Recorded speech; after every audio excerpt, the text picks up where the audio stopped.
Welcome everyone. রোদের মধ্যে চলে এসেছি ছাদে জামা কাপড় তুলতে। দেখো আমার সব জামা কাপড় এইখানটায় মোটামুটি এখন নিয়ে চলে যাব। তো সবাই কেমন আছো? আর আসলে কি বলতো, গামছাটা কেন নিয়েছে না, গামছাটা আমার এই রোদ্রে পিঠটা পুড়ে যাবে, তার জন্য একদম গামছা দিয়ে ঢেকে ঢেকে আসে একদম। তো গাইস, তোমরা সবাই কেমন আছো?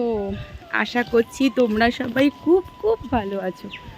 মর্নিংয়ের কাজ আমি তোমাদেরকে একদমই শেয়ার করতে পারছি না। দেখো, আর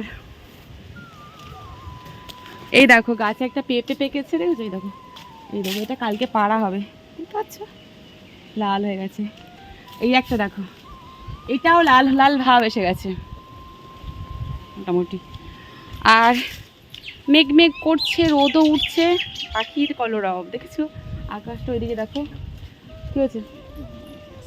যাও, স্কিপ না করে ভিডিওটা দেখতে থাকো। আই হোপ আজকে ভিডিওটাও তোমাদের খুব খুব ভালো লাগবে। আর আমি জানো তো এই ছাদ থেকে ওই ছাদে চলে যাই মাঝে মাঝে। তো জামা কাপড় তুলে নিয়ে ওদিকে ভাতটা বসিয়ে দিয়েছি, আর তোমাদের দেখাই, চলো ভাতটা বসিয়ে দিয়েছি দেখাই। আর কি মাছ রান্না করবো, মাছটাও কেটে নিয়েছি সকালেই, জামা কাপড় কেচেই মাছটাও কেটে নিয়েছিলাম। আর প্রচুর প্রচুর রোদ, বৃষ্টি হলেও সমস্যা মানুষের, রোদ হলে সমস্যা, গরম হলে সমস্যা, বর্ষা হলে সমস্যা, মানে ওয়েদার কোনো কিছুতেই শান্তি নেই। তো চলো আর এখানে থাকবো না, জামা কাপড় মোটামুটি তুলে নিয়ে চলে যাব ঘরে। আর তোমাদের গিয়ে দেখাই আজকে আমাদের কি হিমচে শাক এনেছে, মানে হেলেঞ্চা শাক যেটাকে বলে। তো ওটাকে আমি বাটা মাছ দিয়ে করবো। আর সকালে বাটা মাছ আর চিংড়ি আমি মানে চিংড়িটা ছাড়িয়ে বাটা মাছ কেটে নিয়েছি, নিয়ে একদম ধুয়ে টুয়ে স্নান করার আগেই করে নিয়েছি। সব কাজও সেরে নিয়ে স্নান টেনে জামা কাপড়টা শুকিয়ে গেছে, আবার নিচেও কিছু জামা কাপড় দিয়েছি আমি।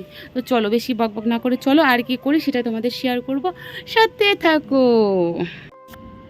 তো এই ভাত বসিয়ে দিয়েছি, আর এই হচ্ছে বাটা মাছ আমি নুন হলুদ মাখিয়ে নিয়েছি, কারণ এখন গরমের সময় তো মাছ ধুয়েই নুন হলুদ মাখিয়ে নিলেই ভালো হয় সব থেকে।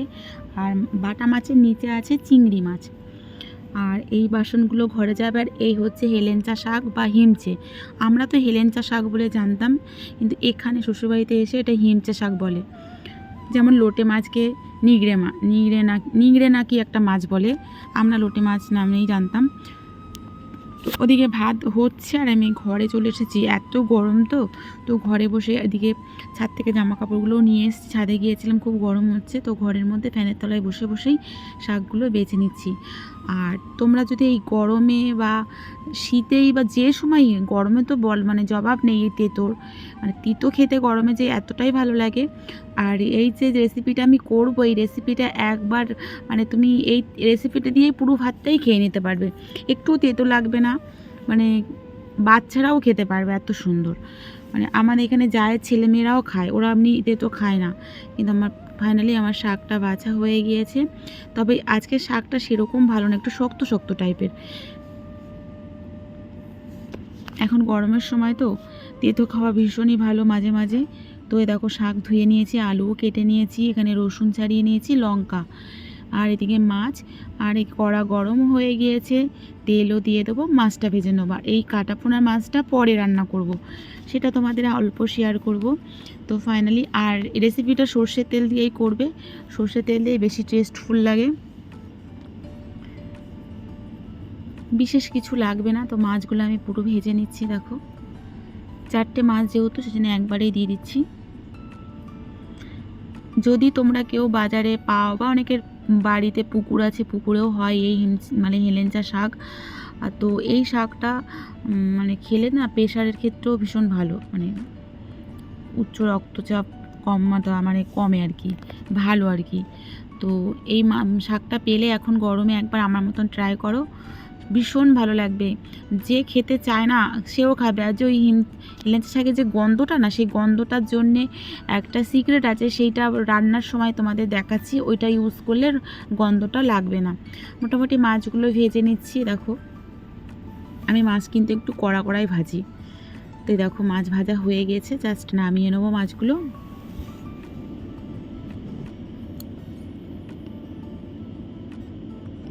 আর এরকম বাটা মাছ না ভাজা খেতেও খুব ভালো লাগে গরম ভাতের সাথে। তো ফাইনালি মাছ ভাজা হয়ে গিয়েছে।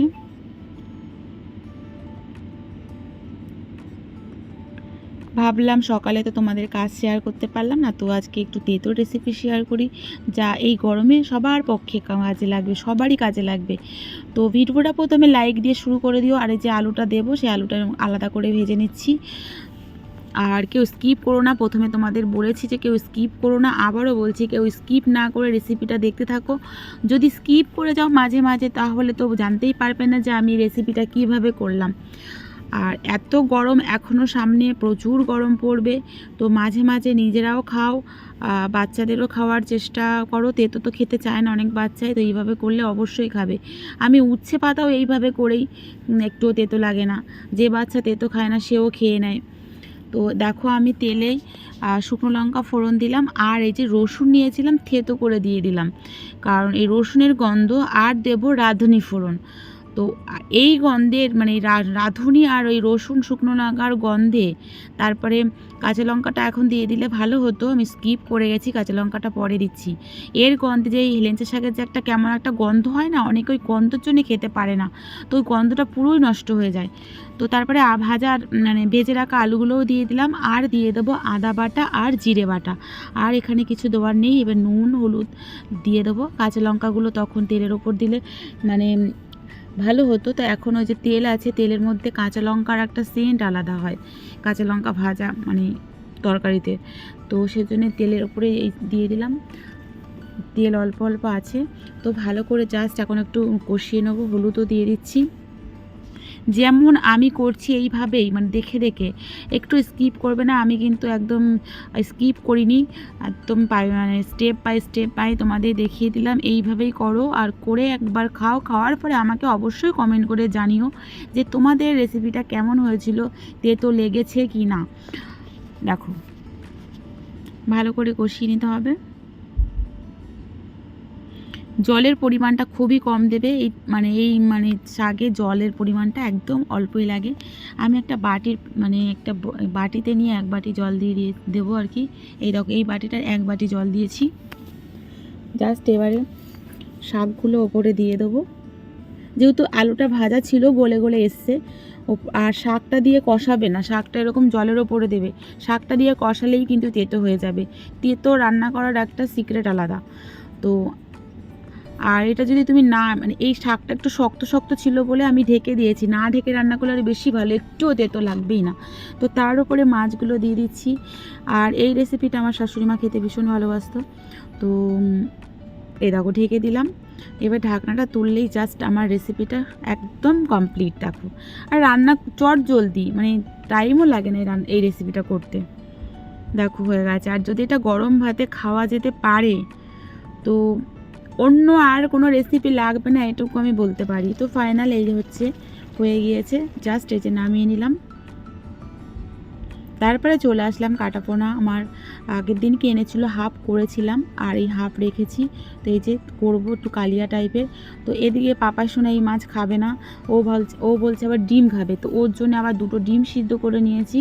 তো ভাবলাম এই মাছের যখন ঝোল ঝোল হবে পাশে একটু দিয়ে দেবো, আলাদা করে আবার রান্না করব কালিয়া কালিয়া করে 2 রকম। তো সেই জন্য ভাবলাম। আর আমাদের এই লেজটা খাবে ভক্তবাবু।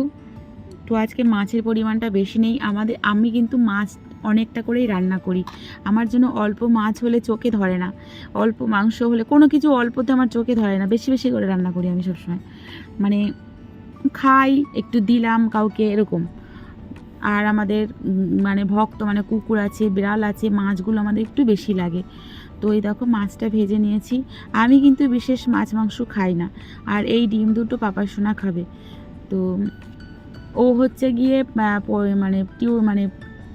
স্কুলে খাতায় 4টে ভেরি গুড বা টিউশন এরকম পেলে ওকে বিরিয়ানি খাওয়াতে হয়।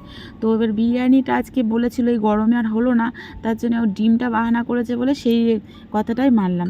আর গরমে এখানে আমার পরিস্থিতিটা দেখো, মাথা ঘুরে যাবে। আমি নিচে মশলা করি, সবজি কাটি, রান্না করি, তো আমার মাথা ঘুরে যায় মাঝে মাঝে, এত গরম এখানটায়। সিঁড়ির নিচে না হাওয়া পাস হয় না কি হয়, ভীষণ অবস্থা খারাপ এখানটায় আমার। একটু খোলা জায়গা হলে খুবই ভালো হতো। তো কিছু করার নেই, পরিস্থিতি যেমন তেমনই মানিয়ে চলতে হবে। তো আমি এখন আলুটাকে ভালো করে কষিয়ে নিচ্ছি। তো এখানে আমি ডিমের জন্য আলু গোল গোল করে আলু কেটেছিলাম, আর এদিকে মাছের জন্য লম্বা করে কেটেছিলাম। তো ভাবলাম এই গরমে আবার দুরকম করব, তাই একরকমই করে ফেলে মিশিয়ে, তো সেটাই করে নিলাম।